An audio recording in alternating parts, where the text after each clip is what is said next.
So recently আমি যখন এই ভিডিওটা আমার শর্টস ফিডে আপলোড করেছিলাম তখন কিন্তু ভীষণই ভাইরাল গিয়েছিল এই চশমা রাখার ট্রেটি। তো চলো আজকে তোমাদেরকে এটার একটা টিউটোরিয়াল দেবো যে কিভাবে আমি এই চশমা রাখার সুন্দর দেখতে প্লেটটি তৈরি করেছিলাম এবং রং করেছিলাম। তো চলো ভিডিওটা শুরু করা যায়। আর একটা কথা, এখন যে ভিডিওতে তোমরা চশমাটাকে দেখতে পাচ্ছ এটার পেছনে না ছোট্ট একটা কাহিনী আছে। তো যেই চশমাটা তোমরা দেখতে পাচ্ছ এটা হচ্ছে আমার বাবা ও মা দুজনেই কিন্তু ইউজ করে। মানে ওরা কিন্তু অল টাইম পরে থাকে না, কিন্তু যখন কোনো কাগজপত্রের কাজ করে তখন কিন্তু চশমাটা পরে। তারপরে যখন আবার দরকার যখন শেষ হয়ে যায় তখন কিন্তু যেখানে সেখানে না এই চশমাটাকে রেখে দেয়, আর রেখে দেওয়ার পরে আবারও ভুলে যায়। আর যখন এর পরে আবার দরকার হয় তখন যখন এই চশমাটা খুঁজতে যায় তখন এই চশমাটাকে আর খুঁজে পাওয়া যায় না। আর সেই কারণেই আমি কিন্তু এই প্লেটটা আমি ওদেরকে তৈরি করে দিয়েছি, যাতে করে চশমাটা যখন নেওয়ার পরে কাজটা শেষ হয়ে যাবে তখন যাতে এই ট্রেটার উপরে চশমাটা সুন্দর করে সাজিয়ে রাখে, আর যখনই খুঁজবে তখন যাতে ফট করে খুঁজে পেয়ে যায়। আরে আরে বকতে বকতে তো এটাই তোমাদেরকে বলা হলো না যে আমি এটাকে কেমন করে কি তৈরি করলাম। তো দেখো প্রথমেই কিন্তু এখানটা একটা আমি শেপ দিয়ে নিয়েছি, মানে চশমাটাকে বসিয়ে একটা শেপ দিয়ে নিয়ে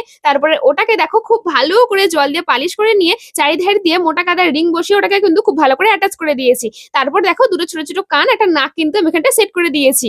আর এটাকে আমি কিন্তু একদিনের জন্য শুকিয়ে নিয়েছিলাম, আর তারপরেই কিন্তু আমি এখানটায় রং করতে বসেছি। আর তোমরা তো জানোই যে রং করার আগে আমি কিন্তু একটা বেস কালার অ্যাপ্লাই করে নিই, তারপরেই কিন্তু রং করি। আর এবারেও তার ব্যতিক্রম কিছু না করে ওই রকমই কিন্তু সেম টেকনিক এখানটা আমি ইউজ করেছি। আর দেখো এখানটা হোয়াইট কালারটাকে শুকানোর পরে আমি দেখো এখানটা ব্লু কালারটাকে অ্যাপ্লাই করে নিয়েছি। আর তারপরে কান ও নাকগুলোকে দেখো ব্ল্যাক কালার করে নিয়েছি। তারপরে আস্তে আস্তে চোখগুলোকেও কিন্তু ড্র করে নিয়েছি। সো হ্যাঁ, এভাবেই কিন্তু তৈরি করে নিয়েছিলাম আমি মাটি দিয়ে এই সুন্দর দেখতে ছোট্ট একটি চশমা রাখার প্লেট। আর জানো তো পার্সোনালি আমার না খুবই ভালো লেগেছে এটা, আর বাবা মাকে যখন দেখিয়েছিলাম তখন ওদেরও খুব পছন্দ হয়েছিল। আর হ্যাঁ, আজকের ভিডিওটা কেমন লাগলো প্লিজ জানিও, ভালো লাগলো অবশ্যই লাইক করে চ্যানেলটাকে সাবস্ক্রাইব করে দিও কিন্তু।